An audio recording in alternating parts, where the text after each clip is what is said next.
على رسوله الكريم أما بعد فأعوذ بالله من الشيطان الرجيم بسم الله الرحمن الرحيم يا بني آدم خذوا زينتكم عند كل مسجد আলায়া প্রশংসা গুণগান গুণকীর্তন মহান আল্লাহ পাক রব্বুল আলামিনের জন্য। তাই আমরা তার সংক্ষেপে প্রশংসা করে বলি আলহামদুলিল্লাহ। তারপরে পরে দো জাহানের লাল মরুদুল আলা কায়নান্দাজ তাজদারে মাদানী নবী মুহাম্মদুর রাসূলুল্লাহ সাল্লাল্লাহু আলাইহি ওয়াসাল্লামের উপর শত কোটি শান্তি দ্বারা বর্ষিত হোক। আল্লাহুম্মা সাল্লি আলাইহি আল্লাহুম্মা বারিক আলাইহি। প্রিয় ইসলাম দরদি ভাতৃবৃন্দু, আমি আপনাদের সামনে কোরআন মাজিদ থেকে একটি আয়াতের টুকরা পরিবেশন করেছি। সে আয়াতকে সামনে রেখে আজকে সংক্ষিপ্ত খুতবার বিষয়বস্তু যেটা নির্ধারণ করেছি সেটা হচ্ছে ঈদের দিনের সুন্নাত সমূহ এবং যাকাতুল ফিতর এর বন্টন এবং আনুষঙ্গিক কিছু কথা বলে আজকের খুতবা ইতি ঘটাবো। ওমা তৌফিকি ইল্লা বিল্লাহ। মসজিদের মিডিলের গেটের কাছে গাড়ি রেখেছেন, কে টোটো রেখেছেন, আপনি একটু অবশ্যই সরিয়ে দেন। যে না টোটো হবে অবশ্যই সেই টোটোটাকে সরাবেন, মানুষের ঢুকতে একটু অসুবিধা হবে। মসজিদের বাম সাইডে অনেক জায়গা আছে, আপনি ওখানে নিয়ে যান। এবং প্রথমেই আপনাদের কাছে কিছু সময় চেয়ে নিচ্ছি। আজকে জুমার খুতবা আধ ঘন্টা, তার অনেক আলোচনা এই জমাতে হবে, সেই জন্য আরো কয়েকটা মিনিট আপনাদের কাছে প্রথমেই আমি চেয়ে নিলাম। সর্বপ্রথমে যেটা আমি আলোচনা করব সেটা হচ্ছে ঈদ সম্পর্কে। ঈদ আমরা অনেকেই শুনে আসছি, ঈদ উল ফিতর আমাদের সামনে সম্মুখীন। আল্লাহ পাক রব্বুল আলামিনের কাছে হাজারো শুকরিয়া জ্ঞাপন করি যে আমরা প্রত্যেকটা মানুষ এই রমজান মাসে নামাজ পড়ে, রোজা করে, জিকির আজকার করে, নামাজ পড়ে, আপনার তারাবির নামাজ পড়ে, আরও আনুষঙ্গিক ইবাদত করে আমরা দিনগুলোকে কাটাতে পেরেছি। আমরা সকলে আরেকবার বলি আলহামদুলিল্লাহ। বলছিলাম যে ঈদ, সামনে যে একটা ঈদ আমাদের সামনে অতিবাহিত হচ্ছে বা আসছে, আজকে রমজান মাসের শেষ রমাজান। এই ঈদ শব্দের অর্থ বা ঈদ উল ফিতর, ফিতর শব্দের অর্থ হচ্ছে আপনার ভেঙে দেওয়া, শেষ করে দেওয়া। এবং ঈদ শব্দের অর্থ হচ্ছে খুশি বা বারবার ফিরে আসা, যেটা প্রত্যেক বছরই আমাদের কাছে ফিরে আসে, ঘুরে আসে। সেটাকে আরবিতে বলা হয় আল ঈদ এবং এই ফিতর। এই ঈদ উল ফিতর মূলত মানুষের প্রত্যেক বছরের একটা খুশি। এই দিনটাকে ঈদ উল ফিতর কেন বলা হয়?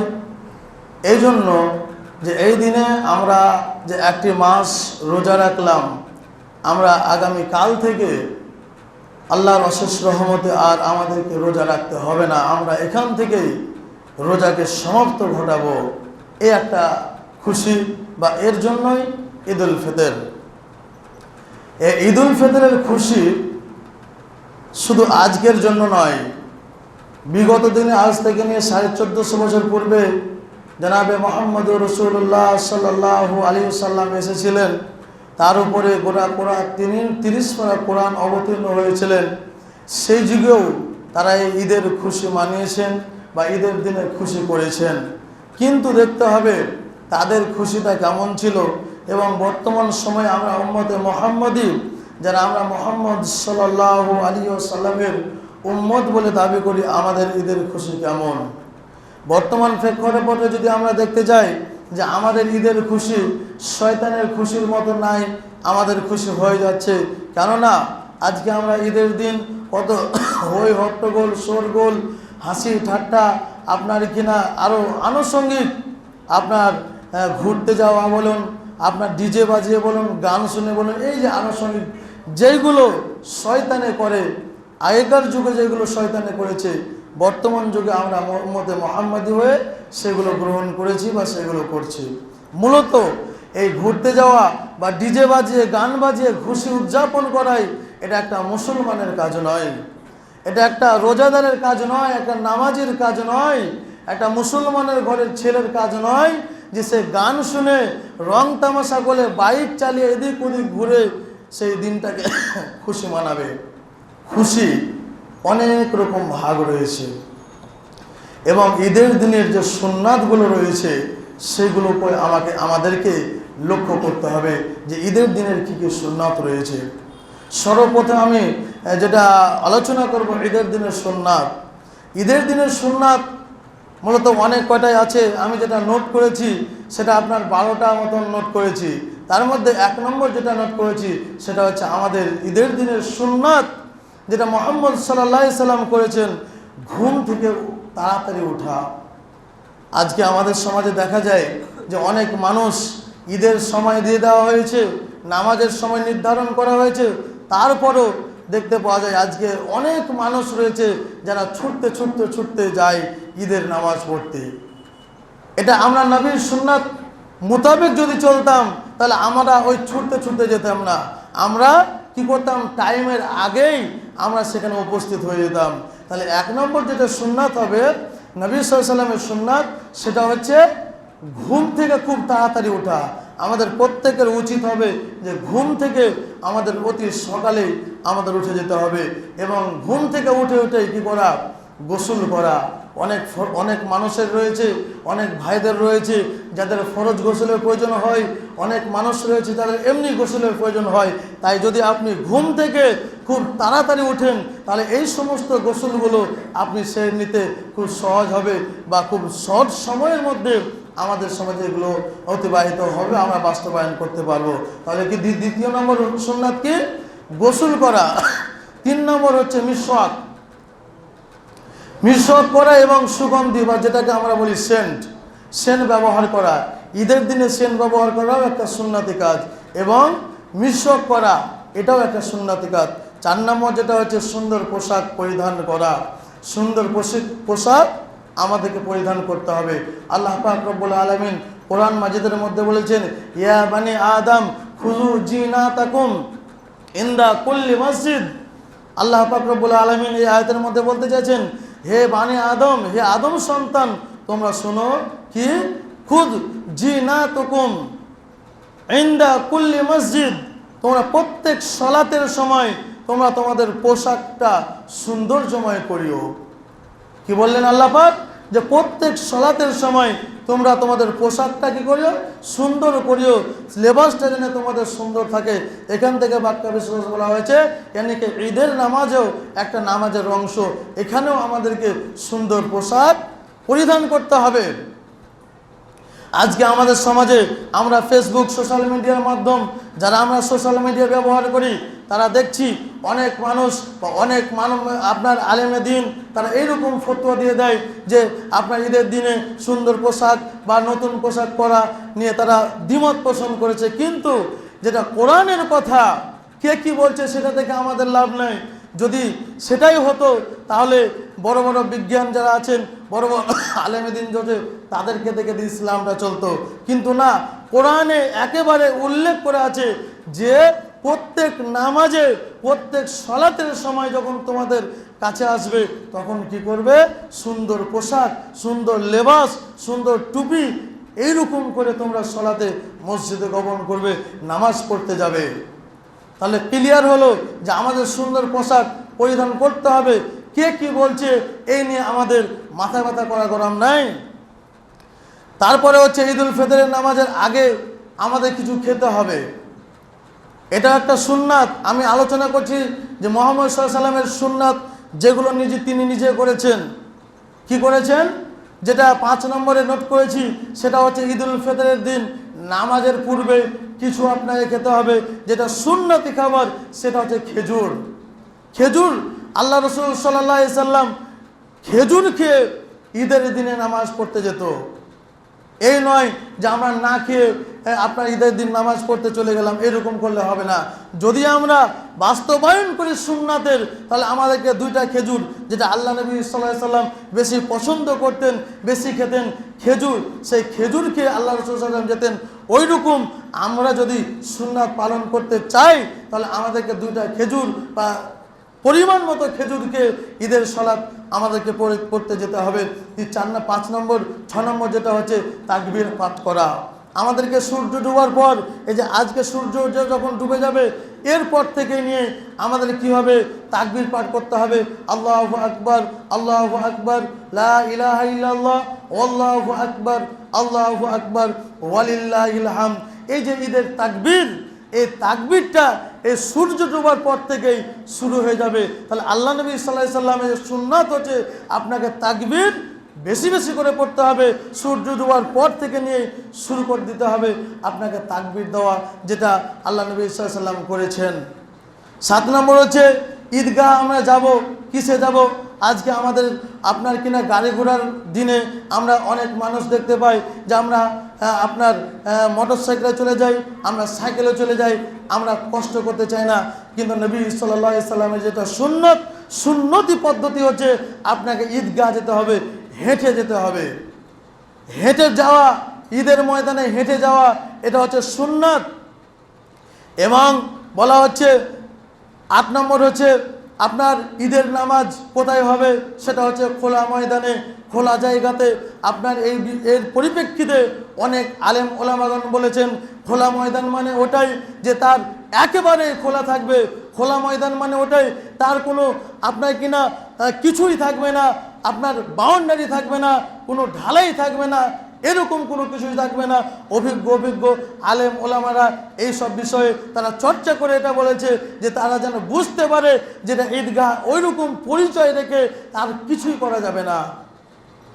তাহলে সুন্নাত হচ্ছে ঈদের নামাজের খোলা ময়দানে, মাথার উপরে কিছু থাকবে না, সাইডে কিছু থাকবে না, আমরা যাতে করে পরিচয় পাই যে এই জায়গাটা ঈদের নামাজের জন্য আপনার নির্ধারিত করা হয়েছে। এই পরিচয় পেয়ে সেখানে আমাদের কি করতে হবে, আপনার ঈদের নামাজ পড়তে যেতে হবে। আপনি বলবেন মৌলভী সাহেব, আজকে আমাদের সমাজে অনেক জায়গায় দেখতে পাওয়া যায় ওপরে ঢালাই করে নিচ্ছে, আপনার চারি সাইডে খুব মজবুত করে পাঁচির দিয়ে ঢালাই করে নিচ্ছে। এগুলো হচ্ছে নিজের গায়ের জোরামু। যে সমস্ত কমিটিগুলো, যে সমস্ত ঈদের কমিটিগুলো এই সমস্ত জিনিসগুলো করে, আমি এটা দীর্ঘ বিশ্বাস রেখে বলতে চাই, গর্বের সহিত বলতে চাই, তারা কোরআনের এবং হাদিসের ডাইরেক্ট নবী মুহাম্মদ রাসূলুল্লাহ সাল্লাল্লাহু আলাইহি সাল্লামের বিরোধিতা করছে। তারা আপনার ঈদগাহ ময়দানকে বলুন ঢালাই করে, আরও চাকচিক্যন করে, এগুলো ডাইরেক্ট নবী সাল্লাল্লাহু আলাইহি সাল্লামের সুন্নতের খেলাফ করা হচ্ছে। যে আজকে আমাদের সমাজে অনেক জায়গায় দেখতে পাবেন, আপনার পণ্ডিতপুর যাবেন, সেখানে একটা জায়গা আছে যে আপনার 3 তালা ঈদের জায়গা করে নিয়েছে। কিন্তু এটা মূলত কি আল্লাহ নবী সাল্লাল্লাহু আলাইহি সাল্লামের খেলাফ। আল্লাহ নবী যেটা বলেছেন সেই মোতাবেক আমাদের কাজ হচ্ছে না। আমাদের গায়ের জোরামু, আমাদের জ্বর আছে বলে আমরা এগুলো করে নিচ্ছি। কিন্তু কাল কিয়ামতের ময়দানে খোদা খাস্তায় আল্লাহ যদি আপনাকে প্রশ্ন করে, যারা আমরা সেই কমিটিতে বসবাস করি, সেই কমিটিতে থাকি, তাদেরকে যদি আল্লাহ পাক রব্বুল আলামিন কাল কিয়ামতের ময়দানে প্রশ্ন করে যে তুমি কেন করেছিলে এই সমস্ত জিনিসগুলো, আপনি বলুন তো কি হিসাব দেবেন আল্লাহর কাছে? ইসলাম ধর্মীয় ভাতৃবিন্দু, সবসময় আমাদের টার্গেট থাকবে যে আমরা যে ইবাদত করছি, ঈদের নামাজ হচ্ছে একটা ইবাদত, এই ইবাদতের মধ্যে কোনো আনুষঙ্গিক কিছুকে না ভুলে দেওয়া। আমাদের সুন্নাত, এটা সুন্নতি হিসেবে যেটা ইবাদত, সেটা আমাদের করতে হবে। ঈদগাহে নামাজ পড়া এবং আরেকটা সুন্নাত কি হচ্ছে, ঈদের ময়দানে যাওয়া এবং আসার পথকে 2টা করতে হবে। কেমন? এক পথে যখন আমরা যাব, আসার সময়তে ওই পথে আসা যাবে না, বা আসা যাবে না বলা নয়, যদি আমি আসতে পারা যায়, কিন্তু সুন্নাত হচ্ছে দ্বিতীয় কোনো পথকে অবলম্বন করতে হবে। একটু হলেও আপনাকে দ্বিতীয় পথ অবলম্বন করতে হবে, তাহলে আপনি আল্লাহ নবী সাল্লাল্লাহু আলাইহি সাল্লামের সুন্নাত আপনি মানলেন। 11 নম্বর যেটা বলা হয়েছে যে ঈদের নামাজের সুন্নাত আর একটা কি, সেটা হচ্ছে এক মুসলমান আরেক মুসলমানের সাথে সাক্ষাৎ হওয়া, এক মুসলমান আরেক মুসলমানের সাথে তাকাব্বালাল্লাহু মিনকুম এই বলা। ঈদের নামাজের সুন্নাত এটাও যে এক মুসলমান আরেক মুসলমানের সাথে কোলাকুলি করে মেল মহব্বত বাড়িয়ে নেওয়া। কিন্তু আজকে আমাদের সমাজে দেখা যায় ঈদের নামাজে এই সুন্নাতটাকে আমরা অধিকাংশ সুন্নাত না মানার ক্ষেত্রে আজকে আমাদের এই দশা।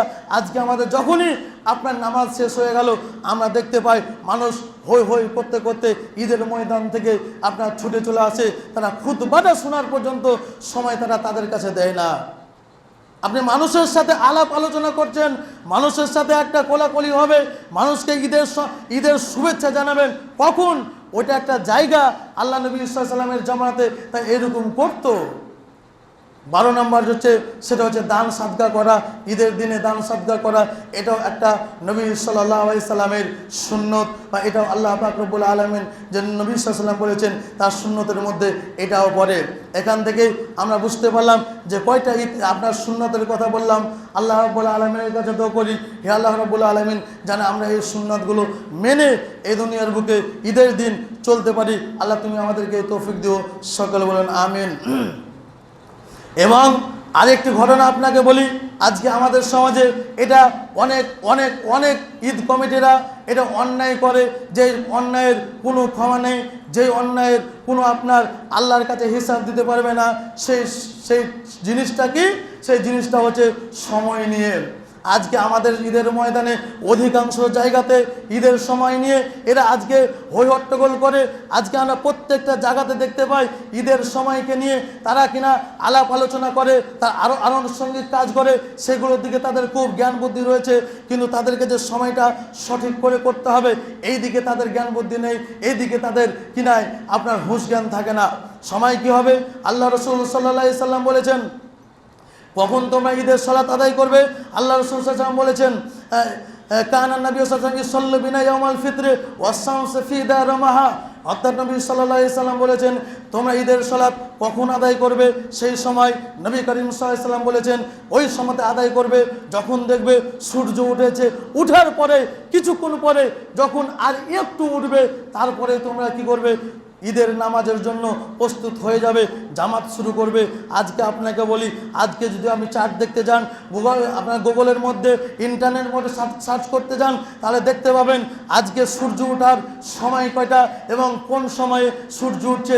আমরা সকলেই অবগত আছি যে কোন সময়ে সূর্য উঠছে, কিন্তু দেখতে পাওয়া যায় এই যে আজকে আমাদের সমাজে আপনার কত লেট, কত জায়গায় 7টা, কত জায়গায় 7:30, কত জায়গায় 7:15, এই যে লেটগুলো করছে। আপনাকে বলি এই যে টাইমটা আপনি করলেন, আপনি তো খুব কোরআন হাদিসের কথা বলছেন, আপনি খুব আপনার দায়িত্ব নিয়ে বসে আছেন। আপনাকে বলি এই যে আল্লাহ রাসূল সাল্লাল্লাহু আলাইহি সাল্লাম বলেছেন তোমাকে টাইমের দিকে লক্ষ্য রেখে ঈদের নামাজের টাইম ঠিক করতে হবে, সময়ের দিকে লক্ষ্য রেখে, মানুষের দিকে লক্ষ্য রেখে তোমাকে ঈদের নামাজের সময় ঠিক করতে হবে। আপনি কোন দিকে লক্ষ্য রেখে আজকে ঈদের নামাজ 7:30 করলেন? আপনি কোন দিকে লক্ষ্য রেখে ঈদের নামাজ 7টায় করলেন? হিসাব দিতে পারবেন তো? আল্লাহ রাসূল সাল্লাল্লাহু আলাইহি সাল্লাম বলেছেন সাহাবাদের জীবনে সাহাবারা কি করতো? তারা সময়টা বোঝাতে চেয়েছেন যে তারা কখন নামাজ পড়তো ঈদের। আল্লাহ রাসূল সাল্লাল্লাহু আলাইহি সাল্লামের জামানাতে সাহাবারা কি করতো? ফজরের নামাজ যখন পড়তে আসতো তখনই তারা আপনার ঈদের জন্য তৈরি হয়ে চলে আসতো। অর্থাৎ প্রত্যেকটা সাহাবী কি করতো? সাহাবারা একটা করে পকেটে তাদের খেজুর নিয়ে চলে আসতো। কেন? ঈদের আপনার ফজর নামাজের পরে বেশি সময় ঈদের জামাত করা যাবে না। তারা ওই ফজর নামাজ পড়ে আপনার কিনা ওই খেজুর নিয়ে এসে কিছু সংখ্যক মসজিদে থেকে, মসজিদে নববীতে থেকে, মসজিদে নববীর ওপর দিয়ে তারা খোলা ময়দানে চলে যেত। তাহলে আপনি বুঝতে পারছেন যে ঈদের সালাতের সময় কখন হবে। আর আপনি গার জোড়ার মধ্যে একটা দিলাম এটাই হবে, এখানেই করতে হবে, এই সময়ই করতে হবে। কে আপনাকে আমাকে পাওয়ার দিলে যে এই সময় করতে হবে, দেরি করে করতে হবে? এটা হাদিসের খেলাফ নয়। শুধু কি আজকে যেটা আমাদের সমাজে প্রত্যেক বছরই দেখতে পাই, আমার জ্ঞান হওয়া অবধি যতদিন থেকে দেখতে পাচ্ছি প্রত্যেক বছরই দেখতে পাই এই সমাজের মধ্যে, এই দেশের মধ্যে, এই অঞ্চলের মধ্যে একটা জিনিস নিয়ে যতটা ঝামেলা হয় আর আনুষঙ্গিক কোনো জিনিস নিয়ে সেটা ঝামেলা হয় না, সেটা হচ্ছে ফিতরা নিয়ে। আজকে আপনি ফেতরা নিয়ে এক আলেম বলছে চাল দিতে হবে, এক আলেম বলছে টাকা দিতে হবে, প্রত্যেক বছর তাদের কেন ঝামেলা হবে? এইগুলো তাদের সমাধানের পথ নয়। সুন্নাত যদি আমি মানতে চাই, প্রত্যেকটা সুন্নতি আপনাকে আমাকে মানতে হবে। একটা সুন্নাত মানবো আর একটা সুন্নাত ছেড়ে দেবো, এইরকম মুসল্লি হয়ে দুনিয়ার বুকে চলাফেরা করবেন। আল্লাহ পাক রব্বুল আলামিন বলেন, আফা তুমিনুনা বিবাদিল কিতাব, হে পৃথিবীর বিশ্ববাসী, তোমরা কি ভেবেছো যে আমি এবং আল্লাহ আমার নবীর কিছু কথাকে তোমরা মানবা আর কিছু কথাকে তোমরা ছেড়ে দিবা, তোমরা রিহাই পেয়ে যাবা? খবরদার এই ভাবনা চিন্তা করিও না। যদি তোমাকে মানতে হয়, প্রত্যেকটা অক্ষরে অক্ষরে আমি এবং আমার নবী যেটা বলেছে সেটাই তোমাদেরকে মানতে হবে। আল্লাহ নবী সাল্লাল্লাহু আলাইহি সাল্লাম বলেছেন, মান রাগাবা আলি সুন্নতি ফালাইসা মিন্নি। আল্লাহ নবী সাল্লাল্লাহু আলাইহি সাল্লাম বলেছেন, হে আমার উম্মতেরা, হে আমার সাহাবারা, হে আমার উম্মতেরা, তোমরা একটা কথা কান করে শুনে নাও, মান রাগাবা আলি সুন্নতি ফালাইসা মিন্নি। যে ব্যক্তি আমার সুন্নাতকে মানলো না, যে ব্যক্তি আমার কথাকে মানলো না, যে ব্যক্তি আমার কীর্তি কালচারকে মানলো না, যে ব্যক্তি আমার নিয়ম মানলো না, সে আমার উম্মতের মধ্যে হতে পারে না। তাহলে শুধু ফেতরাতে আপনি সুন্নাত মানলেন, আর এই ঈদের টাইমে আপনার সুন্নাত মানা হবে না? আপনার ফেতরাতে সুন্নত, আপনাকে যদি আপনি প্রশ্ন করি কি উত্তর দেবেন? আজকে যারা আমরা ফেতরা নিয়ে এত মারামারি করি, আপনার কিনা সোশ্যাল মিডিয়ার মধ্যে দেখবেন অনেক আলেম এরকমও রায় দিয়েছে, অনেক আলেম এরকমও রায় দিয়েছে, যে যেটা নিয়ে আলোচনা করে, যে যেটা নিয়ে গবেষণা করে, তার চোখের সামনে সোশ্যাল মিডিয়াতে সেটাই ভেসে আসে। আপনি বলছেন টাকা চলবে না, দেখবেন টাকা চলবে না, দেখবেন আপনার সামনে যে সমস্ত আলেমগুলো টাকা চলবে না বলছে তাদেরই ফতোয়া ফিরে আসবে। আর যারা বলছে আপনার টাকাও চলবে, যারা এইরকম পর্যায়ের লোক, তাদের সামনে সেগুলোই ভেসে আসবে। বলা বাহুল্য বলছিলাম যে আমরা যদি সুন্নাত মানি, প্রত্যেকটা অক্ষরে অক্ষরে প্রত্যেকটা জায়গায় আমাদেরকে সেই সুন্নাত মানতে হবে। আমি মানছি না, আমি বলছি না যে আপনাকে টাকা দিয়ে এই ফেতরা দিতে হবে, আমি এই বলছি না আপনাকে এই টাকা পয়সা দিয়ে ফেতরাকে দিতে হবে, এইরকম কথা আমি কোনো বলছি না। বলছিলাম সুন্নাত আমি মানবো, প্রত্যেকটা জায়গাতে মানবো। এক জায়গাতে সুন্নাত মানবো আর এক জায়গাতে সুন্নাত মানবো না। আপনি আমি মুসলমান। নবী সাল্লাল্লাহু আলাইহি সাল্লামের হাদিস যদি আমি মানি, নবী সাল্লাল্লাহু আলাইহি সাল্লামের যদি আপনি আপনার রাহবার হন, নবী সাল্লাল্লাহু আলাইহি সাল্লামের যদি আপনি উম্মত হন, তাহলে এই যে সময় করেছি আমরা, এই সারা পৃথিবীর বুকে অত্র এলাকার যত জায়গায় এই সমস্ত সময়গুলো করেছেন, তারা ডাইরেক্ট ইনডাইরেক্ট নয়, ডাইরেক্ট নবী সাল্লাল্লাহু আলাইহি সাল্লামের বিরোধিতা করেছেন। বিরোধিতা করে এই ঈদের সালাতকে আপনারা টাইম ঠিক করেছেন। প্রিয় ইসলাম ধর্মের ভাতৃবৃন্দ, প্রত্যেকটা কাজেই আমাদের লক্ষ্য হবে কোরআন কি বলছে, কোরআনে কি লেখা আছে এবং হাদিসে পাক সাল্লাল্লাহু আলাইহি সাল্লামে কি বলেছেন, এই দিকে লক্ষ্য রেখে আমাকে আপনাকে চলতে হবে। আজকে আমরা এই ভাবনা চিন্তা নিয়ে চলবো না যে অমুক আলেম এরকম বললো, অমুক আলেম এরকম বললো। আজকে যদি আমাকে আপনি প্রশ্ন করা যায়, সেদিন দেখছিলাম শেখ মতিউর রহমান মাদানীকে একজন প্রশ্ন করেছেন যে আচ্ছা বলুন তো সাহেব, যে আজকে আমাদের সমাজে ফেতরা নিয়ে এত মারামারি, কিন্তু যারা নামাজ পড়ে না তাদের ফেতরাটা কি হবে? যারা নামাজ পড়ে না, যারা এই রমজান মাসে এত সুন্দর দিন পেয়েও রোজা করলো না, ফরজ রোজা ছেড়ে দিল, তাদের শক্তি থাকা সত্ত্বেও ফরজ রোজা ছেড়ে দিল, তাদের ফেতরা কি হবে? আপনাকে প্রশ্ন করি, যারাই নিয়ে চিল্লাচাল্লা করছেন, যারাই নিয়ে মাতব্বরি করছেন, যারাই এই নিয়ে আপনার হই হট্টগোল করছেন, আপনারা উত্তর দেন তো কি করবেন এর ফয়সালা? আপনাকে আমাকে মানতে হবে, যেটা সুন্নাত সেটাই করতে হবে। এর মানে এই নয় যে মারপিট শুরু করব, এর মানে এই নয় যে আমার জিদ বহল করব, এর মানে এই নয় যে আমি যেটা বলে দিয়েছি সেটাই হবে। আমি আজকে চমকপুর জামে মসজিদে বলছি এটাই সত্য, এটা নাও হতে পারে, আমার কথা মিথ্যাও হতে পারে, আপনার কিনা জ্ঞানেরও কম থাকতে পারে, আমার ওই লেভেলের জ্ঞান নাও থাকতে পারে। তাই বলে ঝগড়া করব না, সাবধান। আল্লাহ রসুল সাল্লাল্লাহু আলাইহি সাল্লাম যেটা বলেছেন সেটাই করতে হবে, নচেত আমরা কাল কিয়ামতের ময়দানে জাহান্নাম ছাড়া আমাদের পরিত্রাণ হবে না। বলা বাহুল্য বলছিলাম যে ঈদের সালাত এবং যে বলছিলাম ইয়াবানি আদামা পোশাক সম্পর্কে আল্লাহ রসুল সাল্লাল্লাহু আলাইহি সাল্লাম নিজে কী করেছেন, রাসূলুল্লাহ সাল্লাল্লাহু আলাইহি সাল্লাম বলেছেন ঈদের দিন তার সবচেয়ে ভালো কাপড়টা আল্লাহ নবী সাল্লাল্লাহু আলাইহি সাল্লাম পরিধান করছেন। বাইহাকী শরীফের এটা হাদিস। এবং উমর রাদিয়াল্লাহু তাআলা বলছেন, যখন আমাদের সামনে ঈদ আসতো তখন আমার সমস্ত কাপড়ের মধ্যে যেই কাপড়টা সবচাইতে ভালো সেই কাপড়টা আমি পরে আপনার কিনা ঈদের ময়দানে যেতাম। তাহলে আপনি কার কথা শুনবেন? যেই উমরকে কেন্দ্র করে কোরআনের আয়াত নাজিল হয়েছে, সেই উমর বলছে যে আমার সবচাইতে ভালো পোশাকটা পরে আমি ঈদের ময়দানে নামাজ পড়তে যেতাম। আর আজকে আজকে দুনিয়াটাই হয়ে গেছে আপনার গোলমাল। এই পৃথিবী এমন একটা গোলমালের জায়গা হয়ে গেছে যা বলার সীমা নাই। এই আমার একটা ফতোয়া ছেড়ে দিল, অমুক আলেম আরেকটা ফতোয়া ছেড়ে দিল। সমাজের মানুষ আজকে বিভ্রান্ত, সমাজের মানুষ আজকে অসহায়, সমাজের মানুষ আজকে ছিটিয়ে বেড়াচ্ছে। তারা কি করবে? প্রিয় ইসলাম দলদের ভাতৃবৃন্দ, আমরা বেশি ফতোয়া যদি আমরা নিতে যাই তাহলে আমরা অবশ্যই খালের মধ্যে নিক্ষেপ হব।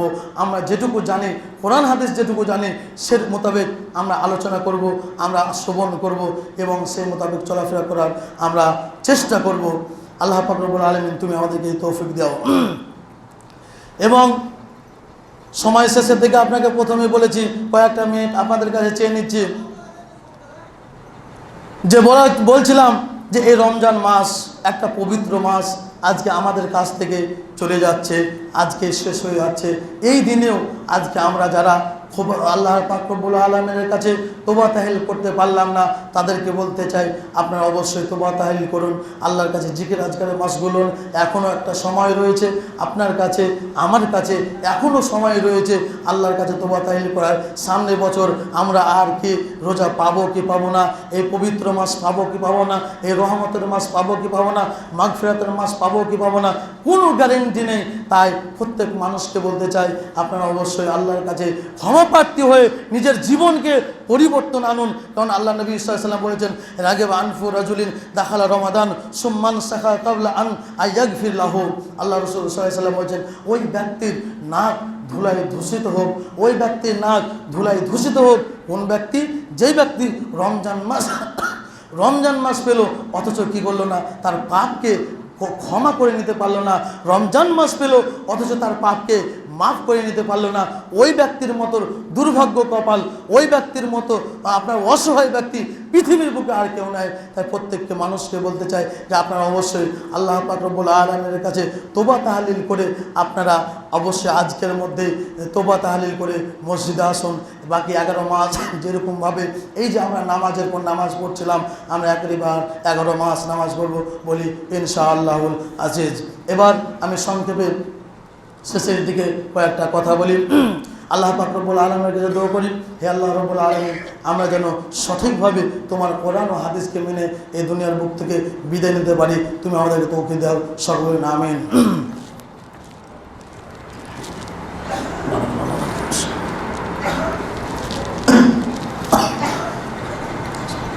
নাহমাদুহু ওয়া নুসাল্লি আলা রাসূলিল কারীম, আম্মা বা'দ, ফাআউযু বিল্লাহি মিনাশ শাইতানির রাজীম, বিসমিল্লাহির রহমানির রহিম।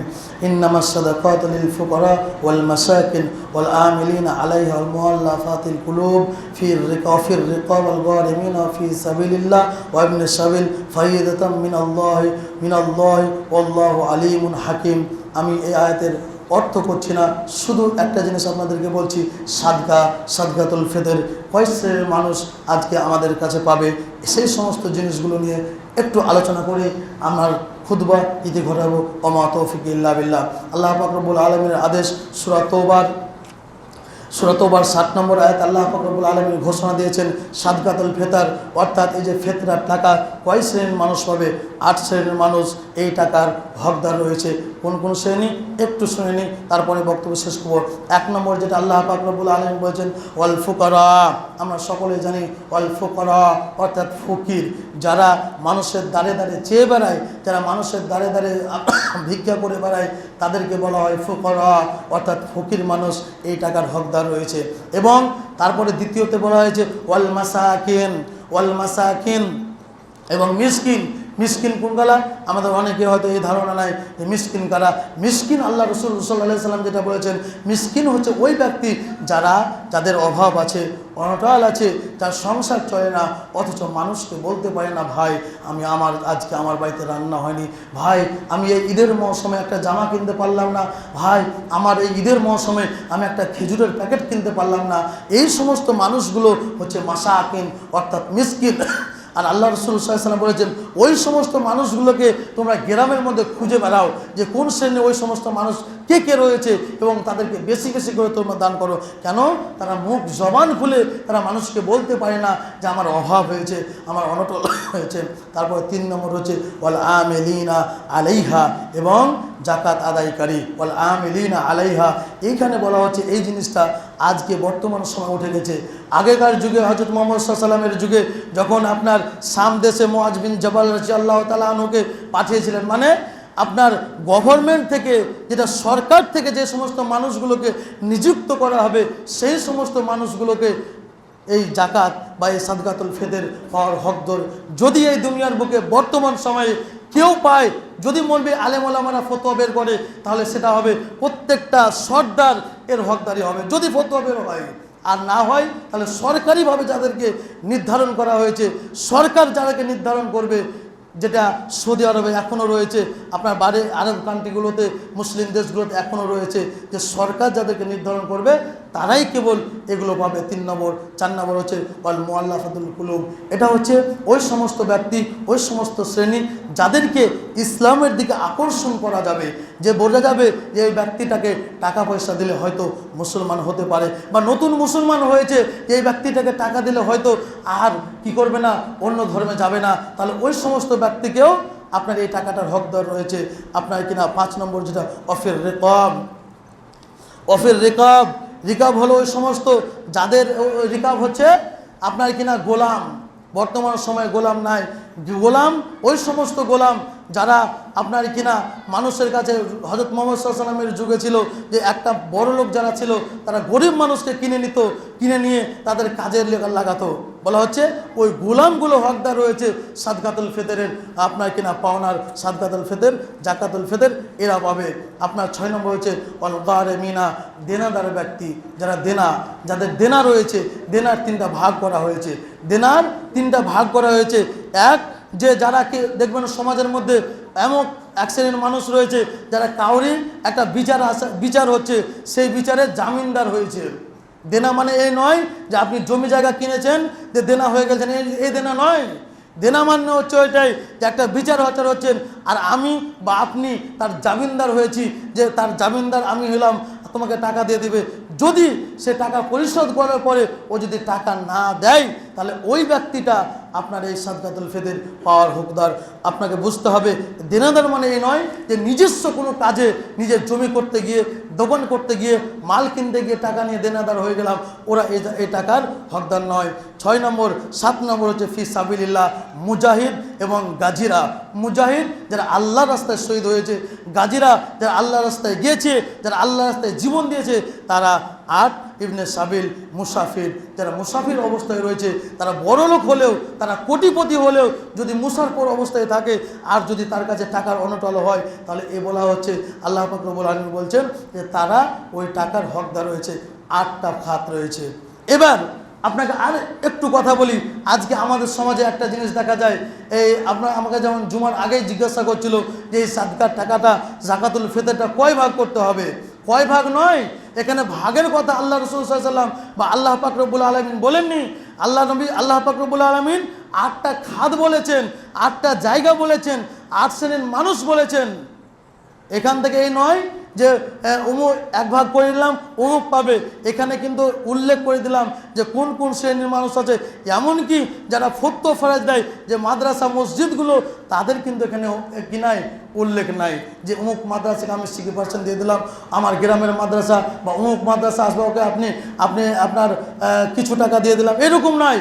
এখানে ওইরকম কোনো কথাই আসেনি। আপনাকে 8টা খাত বললাম, তার মধ্যে কয়েকটা খাত অলরেডি বন্ধ হয়ে গেছে। তার মধ্যে সেটা হচ্ছে গোলাম আজাদ করা, বর্তমানে গোলাম আজাদ নাই। আর আরেকটা কি বললাম, যে ওয়াল আমেলিনা, যারা জাকাতকে তোলে, জাকাত আদায় করে, যদি কোনো দিন ফতোয়া বের হয় তাহলে প্রত্যেকটা সর্দার পাবে, যদি ফতোয়া না বের হয় তাহলে সরকার থেকে যাকে নির্ধারণ করা হবে তারাই মাত্র এর হকদার হবে। আল্লাহ পাক রব্বুল আলামিনের কাছে দোয়া করি, হে আল্লাহ রাব্বুল আলামিন, আমরা যেন সহিহ কোরআন ও হাদিস মেনে এই দুনিয়ার বুক থেকে বিদায় নিতে পারি। আল্লাহ তুমি আমাদেরকে তৌফিক দিও, সকলে আমিন। হে আল্লাহ রাব্বুল আলামিন, না জানি আজকে আমাদের মধ্যে হতে যারা চলে গেছে কবরের মাঝে, তারা কি অবস্থায় আছে আল্লাহ রাব্বুল আলামিন, এই আমাদের বদৌলতে আমরা দোয়া করি, আল্লাহ তুমি তাদের যদি আযাব হয়ে থাকে তাহলে আযাবকে মাফ করে দিয়ে তাদের জান্নাতের বিছানা বিছিয়ে দাও, সকলে বলুন আমিন। হে আল্লাহ রাব্বুল আলামিন, আমরা যে একটি মাস রোজা অতিবাহিত করলাম, আমরা জানি না আমাদের রোজা কবুল হয়েছে কিনা, আমরা জানি না আমাদের নামাজ কবুল হয়েছে কিনা, আমরা জানি না আমাদের আপনার দান কবুল হয়েছে কিনা। আল্লাহ তুমি আমাদের দানকে কাবেলে কবুলিয়ত করে নিও। আল্লাহ তুমি আমাদেরকে সঠিক পথে চলার তৌফিক দান করিও, সকলে বলুন আমিন। এখান থেকে আমি আমার সংক্ষিপ্ত খুতবা ইতি করেছি। ওমা আলাইনা ইল্লাল বালাগ। আল্লাহুম্মা সাল্লি আলা মুহাম্মাদ ওয়া আলা আলি মুহাম্মাদ কামা সাল্লাইতা আলা ইব্রাহিম ওয়া আলা আলি ইব্রাহিম ইন্নাকা হামিদুম মাজিদ। আল্লাহুম্মা বারিক আলা মুহাম্মাদ ওয়া আলা আলি মুহাম্মাদ কামা বারাকতা আলা ইব্রাহিম ওয়া আলা আলি ইব্রাহিম ইন্নাকা হামিদুম মাজিদ। সুবহান রাব্বিকা রাব্বিল ইজ্জাতি আম্মা ইয়াসিফুন ওয়া সালামুন আলাল মুরসালিন ওয়াল হামদুলিল্লাহি রাব্বিল আলামিন।